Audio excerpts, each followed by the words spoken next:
오늘 주시는 귀한 하나님의 말씀은 느헤미야 6장 1절부터 9절까지 되겠습니다.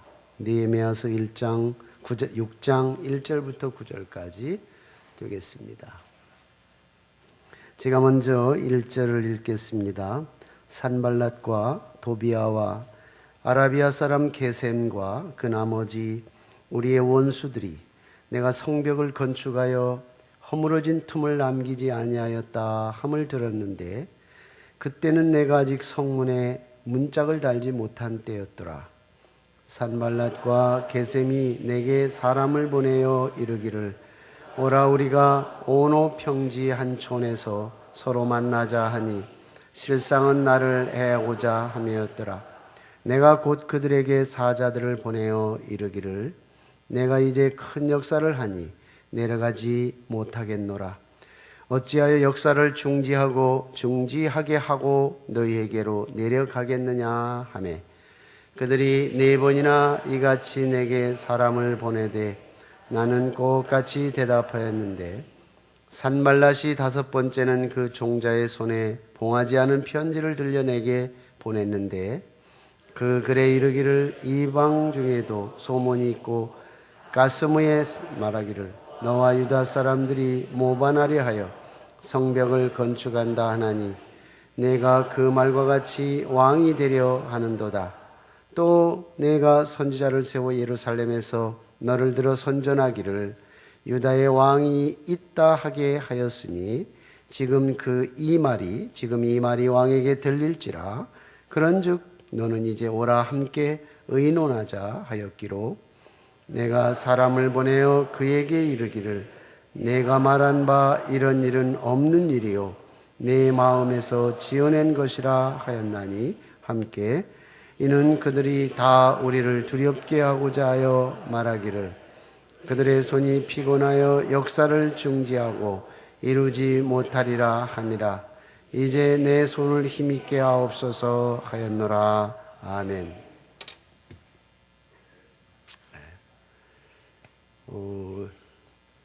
우리 문진희 집사님 오셨어요? 저기 앉아 계시네. 지난 한 주간 뉴욕에 출장을 갔다가 한 주간 만에 며칠 만에 갔다 왔다 하시는 분인데 아주 존경스럽습니다. 한두 번이 아니고 종종 그렇게 한다니까. 제가 지난 주간에 가장 짧은 일정에 가장 길고 지루한 비행기를 탔어요. 미국에 갔다 왔습니다. 3일 만에. 미국에서 발행하는 한국일보나 조선일보 일간지 그리고 우리나라에서도 뉴스로 보도됐고 인터넷 뉴스에 아주 많이 검색을 하면 쭉 나오는 헤드라인 뉴스가 있어요. 성경 모임 한인 요세미티 나들이 중 교통사고 사명 사망. 그러니까 벤츠를 타고 가다가 상대편에서 오는 차가 중앙선을 넘어서 정면 충돌을 해서 한인이 4명이 그 자리에서 죽었어요. 그리고 1명은 중태에 빠졌습니다. 신문에 크게 보도가 되었어요. 근데 그 중에 한 사람이 저희 칼빈대학교의 평생교육원 원장의 사모님이에요. 그래서 가장 짧은 시간에 학교 조면 대표로 다녀왔습니다. 미국에서 이틀 지내고 왔어요. 정신이 없습니다. 아마 일반의 행사였으면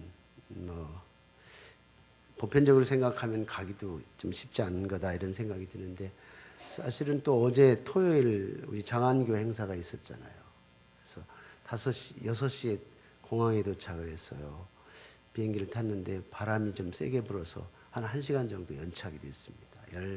13시간 정도 오면 되는데 한 14시간 걸린 것 같아요. 그래서 교회 7시에 출발을 해야 되는데 7시 31분에 딱 도착했어요.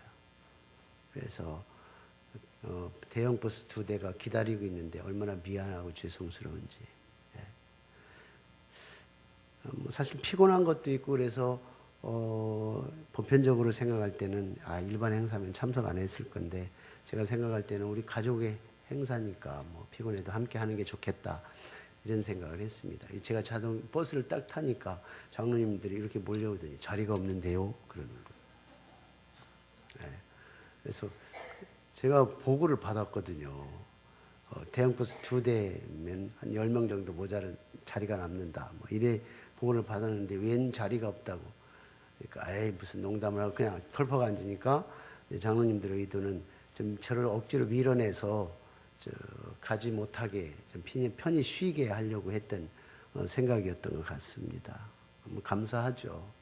저는 그런 의도는 바로 한 5분 후에 이렇게 알았어요. 제가 속마음을 알았습니다.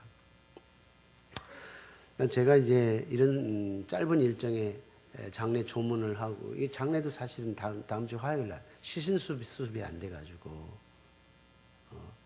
자동차 사고가 나서 불이 났어. 벤츠를 타고 가는데.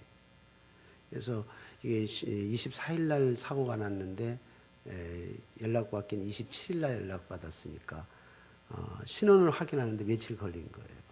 자동차 사고가 나서 불이 나서 시신이 손실이 된 거예요. 저는 이 사실이 참 충격적이죠. 왜냐하면 곁에서 늘 있던, 곁에서 함께 지내던 사람이고 또 사모님도 익히 잘 알고 제 아내하고도 친분이 있는 분이었기 때문에 참 이런 사고를 당하면서 생각들이 많았어요. 제 아내가 어제 장안교 행사 가는데 물어보더라고요.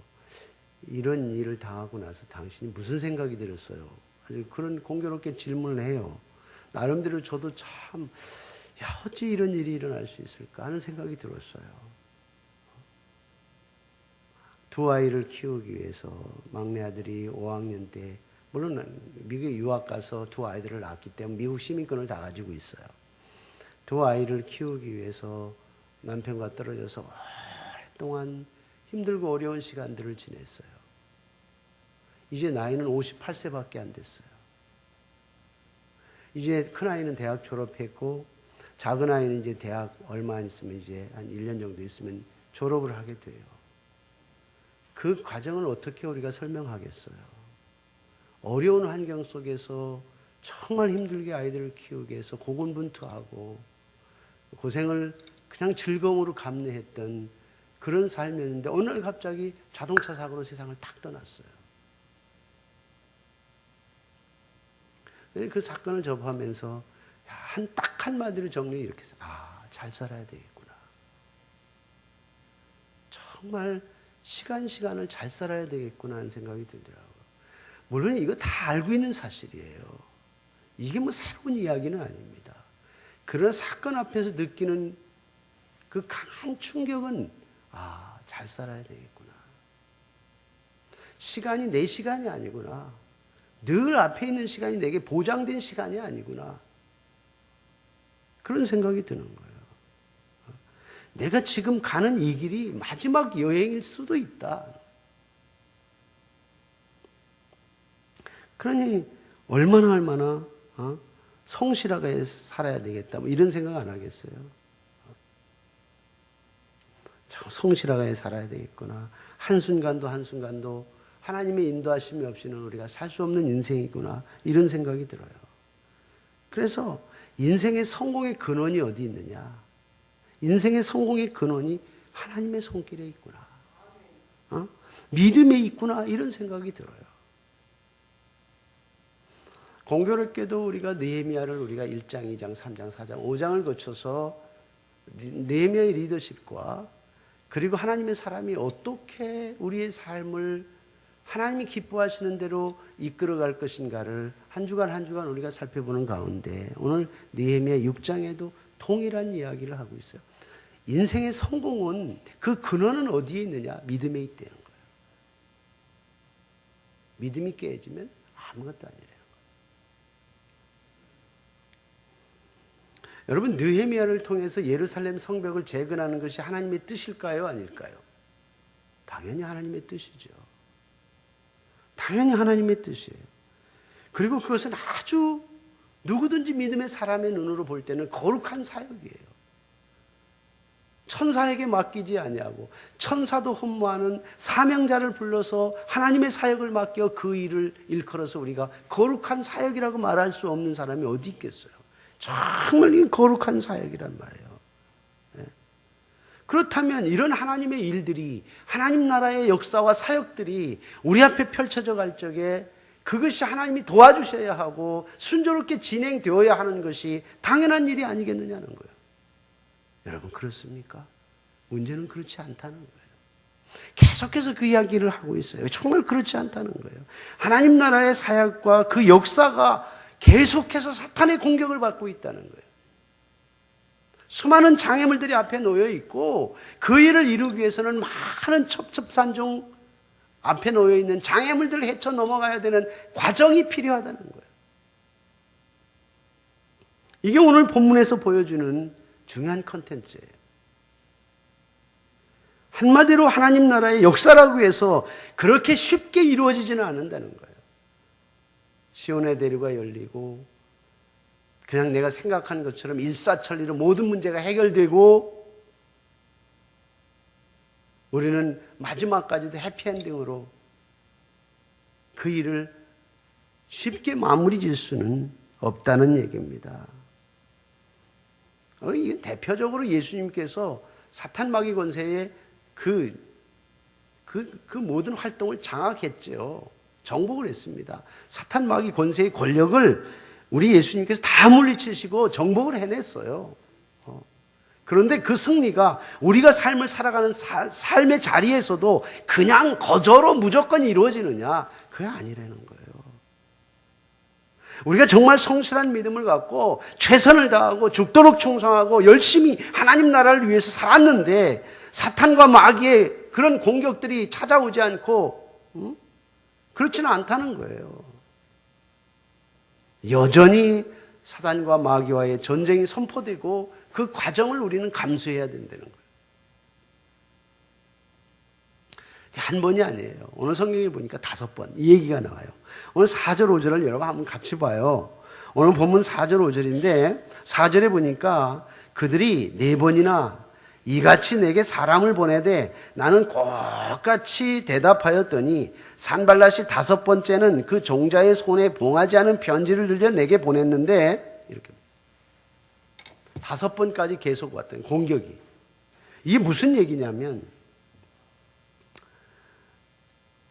이 느헤미야가 성벽 건축을 이제 다 끝냈다는, 문만 달면 성벽 건축을 다 끝내는 상황에 이르렀습니다.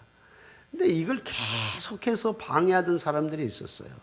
그 여러 과정을 통해서 반대하고 못하도록 했는데 이 산발랏과 도비아라는 사람이 이제 계속해서 이번에는 다른 또 전략을 써서 이걸 해방하려고 애쓰는 모습을 봅니다. 사람을 보내요. 사람을 보내가지고 어느 지점에서 여기는 성경에는 보니까 2절입니다. 2절. 산발랏과 게셈이 내게 사람을 보내 이르기를 오라 우리가 온 평지 한 촌에서 서로 만나자니 실상은 나를 해하고자 함이었더라. 3절에 내가 곧 그들에게 사자를 보내어 이르기를 내가 이제 큰 역사를 하니 내려가지 못하겠노라. 어찌하여 역사를 중지하게 하고 너에게 내려가겠느냐. 이렇게 반응을 했단 말이에요. 그러니까 어느 평지에서 만나서 얘기하자. 이렇게 해서 뭔가 이 일을 하지 못하도록 전략을 꾸미고 계속해서 공격해오는 모습을 볼 수 있습니다. 이 5번째까지 이렇게 편지를 보내서 자꾸 만나자고 접촉을 시도하는데 이 뒷부분 6절 이후에 보면 그 내용이 이런 식으로 얘기를 발전시켜 나갑니다. 그러니까 그 당시 이 페르시아가 세계를 정복해 있고 거기에서 아닥사스다 왕이가 통치할 적에 이 산발랏이라는 사람도 인정을 받았던 사람이고 이 느헤미야도 인정을 받았어요. 느헤미야는 인정을 받아서 예루살렘, 우리나라로 비교하면 서울에 통치하는 최고 책임자 총독으로 부임을 받았다. 이렇게 생각을 하면 돼요. 그런데 이 산발랏이라고 하는 사람은 저 평양을 통치하는 총독으로서 그 당시 세계를 지배했던 페르시아의 왕의 권한을 갖고 파송을 받아서 총독으로 온 사람이 바로 산발랏이라고 하면 이해를 하면 됩니다. 그런데 그가 뭐라고 얘기하냐면, 야, 너 계속 예루살렘 성벽을 수축하고 재건하게 되면 너 큰 오해 받는다? 무슨 오해 받는지 알아? 너 지금 반란을 꾸민다는 거야. 네가 예루살렘 성을 완전히 잘해가지고 그리고 군사력을 키워갖고 너 지금 세계를 통치하는 너를 파송한 페르시아의 아닥사스 왕 공격하려고 그러지? 이런 오해를 받을 수 있다는 거예요. 그리고 이런 식으로 계속 흘려가고 분위기를 만들어가는 거예요. 심각한 거죠. 아닥사스 왕 밑에서 신뢰를 받고 그래서 모든 재료를 공급받아서 예루살렘 총독으로 파송을 받고 예루살렘 성벽을 수축하는데 굉장히 일조하고 역할을 한 사람이 자기 왕이란 말이에요. 페르시아의 왕이란 말이에요. 그런데 그로부터 배신했다고 하는 이런 모반을 분위기를 흘려서 왕이 그것을 정말 오해를 듣는다면 당장 소환할 거 아니에요. 그럼 예루살렘 성벽 재건이고 뭐고 아무것도 안 된단 말이죠. 이런 상황에 놓여 있는 거예요. 그래서 어쩌면은 느헤미야에게서 성벽 재건이라고 하는 것은 심각하게 자신을 위태롭게 할 수 있는 일이었어요. 굉장히 거룩한 부담을 가지고 있는 상황이었단 말입니다. 그럼에도 불구하고 느헤미야는 이 일이 하나님의 나라의 역사다, 하나님 나라를 이루어가는 역사다라는 확신을 가지고 있었기 때문에 어려운 상황 속에서 계속 감내하며 장애물을 헤쳐나가고 있는 모습을 우리에게 보여주고 있어요. 그런데 느헤미야가 결단을 하면 할수록 계속해서 첩첩산중으로 장애물이 앞에 놓여 있는 거예요. 처음 나름대로 도비아와 산발랏과 게셈이 방해를 하고 또 내부적으로는 너무 빈익빈 부익부 이게 너무 심화돼 가지고 가난한 사람들은 자식을 팔아야 먹고 살고 지금 더 어려운 상황이라서 원망이 막 일어나고 내부적으로는 이런 어려운 일들이 일어나는 거예요. 느헤미야는 지도자의 입장으로서 이런 어려운 상황에 있을 적에 이게 하나님의 뜻이라면 이런 문제가 좀 없었으면 좋았을 텐데 하는데 계속적인 외부적인 공격, 내부적인 공격이 오는 거예요. 여러분, 이런 상황에 우리가 어떻게 대처하고 믿음의 사람으로서 어떻게 성공적인 인생을 살아갈 수 있겠느냐 하는 거예요. 이건 정말 지혜예요. 성령이 이 시간 정말 교회에 하는 이야기, 여러분들에게 들려주는 말씀을 깨달을 수 있는 은혜가 있기를 주님의 이름으로 축원합니다. 우리도 이러한 신앙적인 삶을 자주 경험해요. 이런 갈등의 시간, 이런 어려운 꼬여있는 환경의 상황들을 우리도 충분히 경험할 수 있다는 거예요. 우리가 믿음의 길을 걸어가고 주님의 사역을 위해서 열심히 감당하는데 정말 그런 때 어려운 일들이 우리 주변에서 발생하게 된단 말이에요. 사실 조금 전에 얘기했던 사건도 어떤 면에서 보면 참 이해할 수 없는 사건 중에 하나라고 할 수 있겠죠. 믿음이라는 것이 어쩌면은 우리를 좁은 길로 이끌어가는, 좁은 길을 걸어가게 하는 것이다라는 생각이 들어요. 좁은 길은 협착해서 찾는 이가 적다고 그랬어요. 특징은 좁은 길이기 때문에 편치 않아요. 사람이 찾는 사람들이 많지 않아요. 예수님께서 이미 마태복음 7장 산상수훈 뒷부분에서 7장 13절 14절에서 이런 말씀을 하셨어요. 좁은 문으로 들어가라. 멸망으로 인도하는 문은 크고 그 길이 넓어 그리로 들어가는 자가 많고 생명으로 인도하는 문은 좁고 길이 협착하여 찾는 이가 적으니라. 넓은 길과 좁은 길이 있다는 거예요.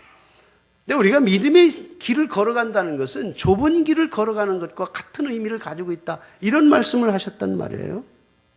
그런데 좁은 길로 가는 건 사람들이 원치를 않아요. 왜냐하면 그 길이 쓸쓸하거든요.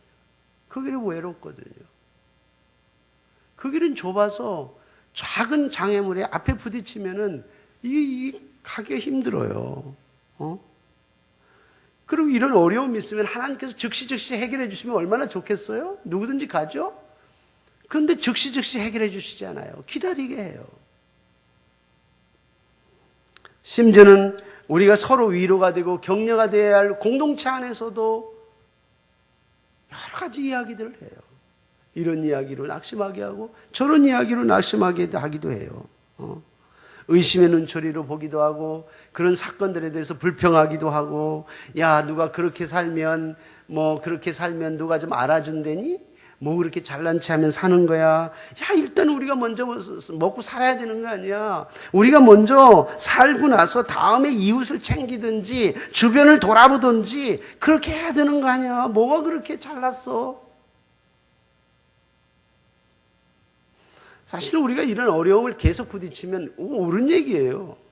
옳은 얘기처럼 들려요. 제가 사실 바쁜 와중 속에 우리 교회 안에도 큰 행사가 있는 상황 속에 그렇게 먼 여정을 다녀온다는 것이 쉬운 일은 아니죠. 조문이라는 게 그렇잖아요. 뭐 가도 되고 안 가도 되는 건데 제가 가야 되겠다고 그러니까 제 아내가 걱정이 크더라고요.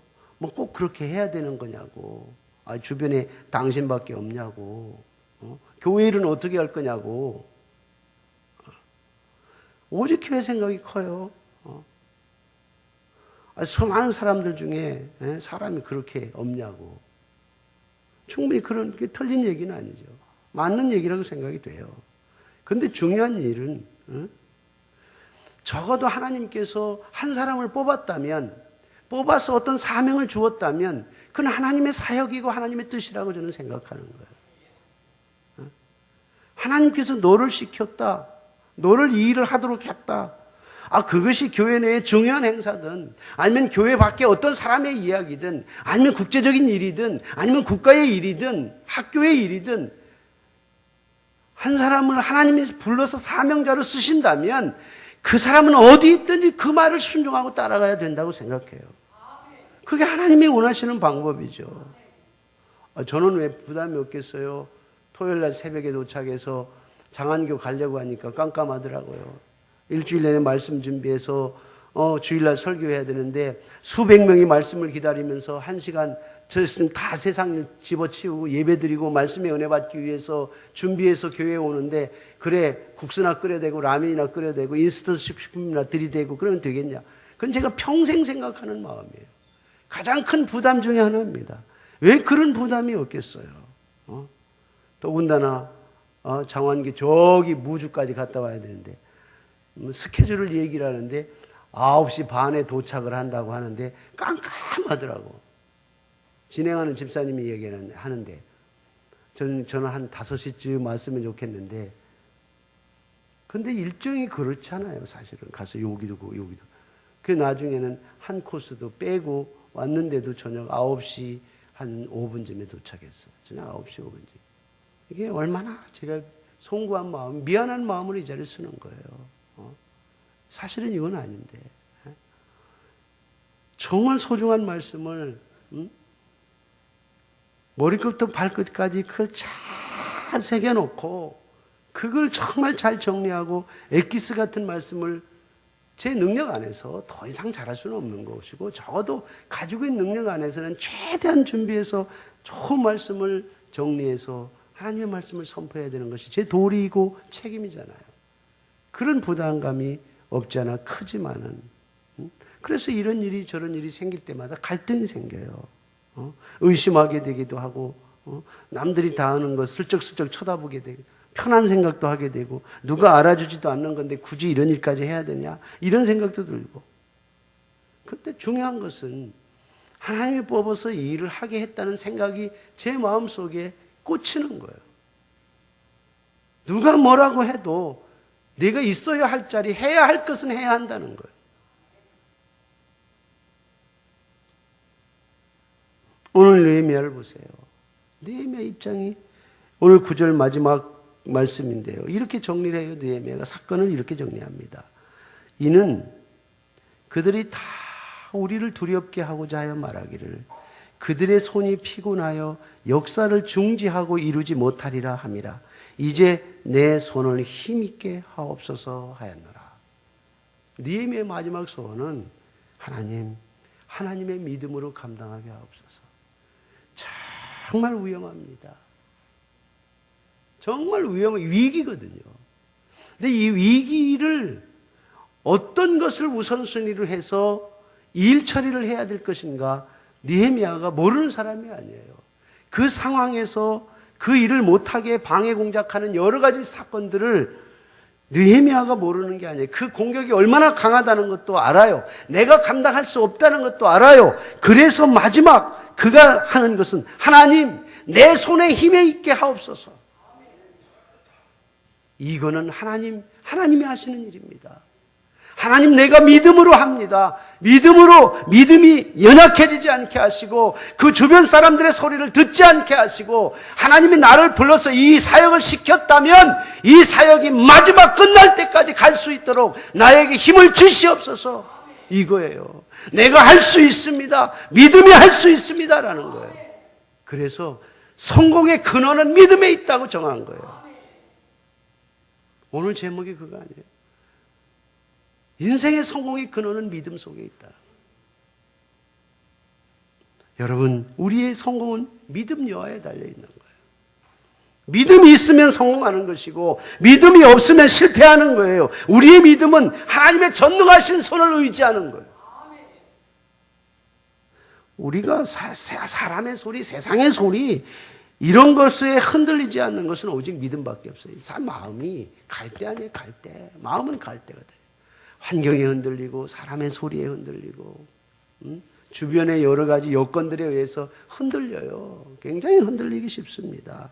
그런데 이 믿음이란 이 흔들리는 마음을 정말 강하게 만들어 주는 것은 믿음이에요. 믿음. 하나님의 힘입니다. 사람이 얼마나 약해요. 여러분들은 뭐 제3자고 알지도 못하고 얼굴도 모르고 먼 사건이긴 하지만 저는 개인적으로 그런 사건이 충격이에요. 겨우 얼굴 보고 왔어요. 사건 수습하느라고 LA 가서 머물렀는데 산호제 근처에 요세미티 쪽에서 사고가 났으니까 비행기로 1시간 10분 거리란 말이에요. 근데 저는 비행기 타고 와야 되는 상황인데 그때까지도 오지도 않는 거예요. 근데 겨우 새벽 6시에 비행기 탔다고 했는데 저는 비행기 타러 갈 시간 기다려 초조하고 그 사람은 타고 와서 저를 만나야 되는 입장이고 겨우 만나서 얼굴을 봤는데 얼마나 얼굴이 초췌하고 아들의 옆에 둘째 아들이 서 있는데 얼마나 측은한지 모르겠더라고요. 참 우리가 이런 상황들이 있으면 마음이 흔들리고 충분히 그럴 수 있어요. 근데 우리의 믿음이 갈대 같은 우리의 마음을 잡아준다는 걸, 종이가 아무리 얇아도 이게 벽에 딱 붙어버리면 여러분 강하잖아요. 우리의 마음이 아무리 갈대라고 해도 예수님께 딱 붙어버리고 하나님의 믿음으로 딱 확고하게 붙어버리면 그 마음은 강한 거예요. 마지막 주님이 십자가에서 승리하신 것, 과정은 골고다의 길이 있었지만 땀방울이 핏방울이 되는 고통의 기도 소리가 있었지만 그러나 마지막은 부활의 승리가 있었잖아요. 우리의 인생도 마찬가지예요. 과정이 있어요. 핏방울이 흘러야 하는, 땀방울이 핏방울이 되어야 하는 그런 과정들이 있어요. 채찍을 맞아야 할, 그리고 조롱을 당해야 할 과정이 있어요. 골고다의 과정이 있어요. 그러나 십자가에서 마지막 부활의 승리가 우리에게 기다리고 있어요. 이 우리의 믿음이에요. 이 믿음을 갖고 나가면 갈대 같은 우리의 마음이라도 얼마든지 승리할 수 있다. 할렐루야. 이게 우리의 믿음이에요.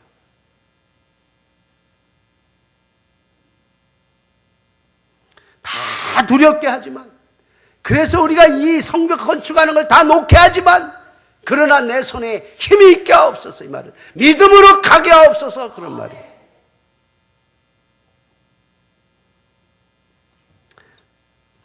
여러분들이 교회 사역을 할 때도 마찬가지고 어떤 일을 주님의 사명을 받아 사명자로 할 때에 하나님이 여러분 천사 시켜서 할 수 있지만 그렇게 하지 않으시고 여러분 뽑아서 하나님이 하시는 거예요. 얼마나 소중해요. 그 사명자라고 말하잖아요. 교회 일이든 그것이 가정 일이든 저에게도 마찬가지예요. 교회나 목회가 다 그런 것 같아요. 자꾸만 눈앞에 보이는 사람을 의지하고 세상을 바라보고 환경 때문에 막 흔들리고 그러는 것 같아요. 세상은 늘 흔들리잖아요. 바뀌고. 이게 사람 사는 삶의 특징이 있어요. 그게 사람 사는 삶의 특징이 뭐냐면 늘 자기 안에 만들어진 성이 있어요. 성. 자기의 경험, 자기의 이성, 그리고 자기의 논리, 이런 것들로 자기 나름대로의 성을 구축해 놓고 그 성 안에서만 살라 그래요. 이게 사람의 특징이에요. 아니라고 여러분 말씀 못 하실 거예요. 자기가 쌓아놓은 성이 있어요. 어떤 사람은 더 높이 쌓으려고 그러고 능력에 따라서 더 높이 쌓으려고 그러는데요. 그 높이 쌓아서 그 안에서 살면 안전하고 그게 최고인 것처럼 생각해. 그게 절대적인 것처럼 생각해. 여러분 성을 많이 쌓으면 많을수록 밖의 세상을 못 보는 거예요. 갇혀진 인생을 사는 거예요. 오히려 그게 바보예요, 바보. 저는 늘 이렇게 아파트 주변에 이 담을 자꾸 높이 쌓아요. 여기도 조금 높이 쌓았어요. 전에보다. 높이 쌓는다는 건 자기를 감옥에 가두는 거예요. 가두는 거. 그게 좋은 게 아니에요. 좋은 건 오픈하는 게 좋은 거예요. 하나님의 세상은 세계를 포함해요. 우주 만물을 포함하는 거예요. 하나님이 만들어 놓은 성이 있어요. 자기 개인이 만들어 놓은 성이 있는데 그 성을 활보하려고 하지 않냐고 자기가 쌓아놓은 성에만 살아요. 그리고 가다가 넘어가면 수백 길 낭떠러지 떨어져서 죽는 줄 알아요. 바보죠. 아니거든요.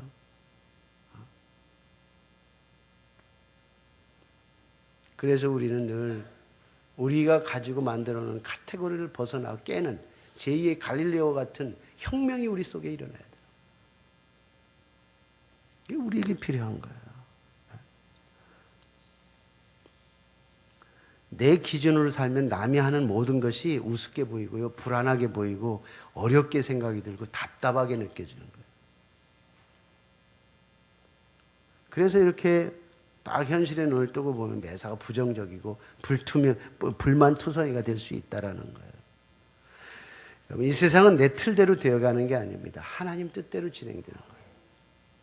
세상의 모든 기준은 언제든지 하나님 손 안에 있다는 거예요. 그래서 모든 것을 하나님의 눈으로 보는 거예요. 믿음의 눈으로 보는 것이 정확합니다. 여러분, 어려움이 있어도 그것으로 인해서 흔들림이 없어야 됩니다.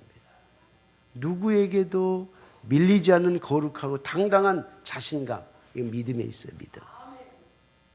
오늘 이 마지막 성경 한 구절 우리가 함께 나누고 오늘 말씀을 마치겠습니다. 시편 46편 1절부터 3절인데 너무너무 마음에 와닿아요. 여러분들이 이 말씀이 여러분들의 축복의 말씀이 됐으면 좋겠어요. 시편 46편 1절부터 3절입니다. 오늘 또 성경을 찾는 소리가 이렇게 많이 들리니 기쁨이 크도다. 기쁨이 크네요. 네. 그러니까 우리 한번 함께 읽어보겠습니다. 시작. 하나님은 우리의 피난처시요 힘이시니 환난 중에 만날 큰 도움이시라.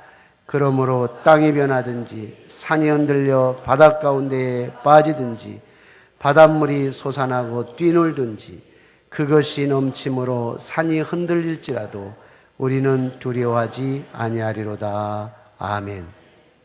하나님이 우리의 피난처라는 거예요. 그래서 피난처이기 때문에 어떤 환난이 와도 환난날이 와도 그 중에 도움이시라. 큰 환난이 올 때 하나님은 나의 피난처인 큰 도움이 될 것이다라는 거예요. 그러면서 우리의 구체적인 환난이 어떻게 변해요? 땅이 변하든지 산이 흔들려 바닷 가운데 빠지든지 바닷물이 솟아나고 뛰놀든지 그것이 넘침으로 산이 흔들릴지라도, 이 말은 천지가 개벽이 돼도 하늘과 땅이 뒤바뀌어도 제2의 노아 홍수가 임할지라도 우리는 결코 두려워하지 아니하리로다. 왜? 하나님이 우리의 피난처이기 때문에. 그리고 그런 어려움 천지가 개벽할 때 우리의 도움이시기 때문에 나는 두려워하지 아니하리로다. 이 하나님이 여러분들의 하나님이 되기를 주님의 이름으로 축원합니다. 우리 하나님은 미리미리 환경과 상황이 어렵지 않도록 하시지 않아요. 우리의 생각할 것은 환경과 상황이 어려울지라도 그 안에 하나님이 계시다 하는 확실한 믿음이 더 중요하다는 거예요. 그래서 이 믿음이 우리의 삶을 성공적으로 이끌어가는 거예요. 오늘 그 하나님을 의지하고 세상 붙잡지 말고 타협하지 말고 흔들리지 말고 당당하게 달려가는 성공적인 인생, 믿음의 근원이 성공의 최고의 능력이다라는 믿음을 갖고 나갈 수 있기를 주님의 이름으로 축원합니다. 할렐루야. 기도하겠습니다. 은혜로우신 우리 아버지 하나님, 참 감사합니다. 오늘도 저희들에게 이 귀한 말씀을 주시고 느헤미야가 52일 만에 성벽 재건을 완성할 적에 수많은 어려움과 고비 속에서도 그는 결코 굴하지 않고 하나님을 믿는 의지, 하나님 나의 손을 굳게 하옵소서, 변하지 않게 하옵소서, 이렇게 기도하면서 승리를 이뤄냈던 것처럼 우리가 이 땅에 살면서 여러 가지 환난, 풍파, 고통들이 찾아와도 사단 마귀 권세의 공격이 와도 당당하게 이기고 세상을 승리하고 정복하는 우리 드림 모든 가족들이 다 되게 하여 주시옵소서. 예수님의 이름으로 기도합니다. 아멘.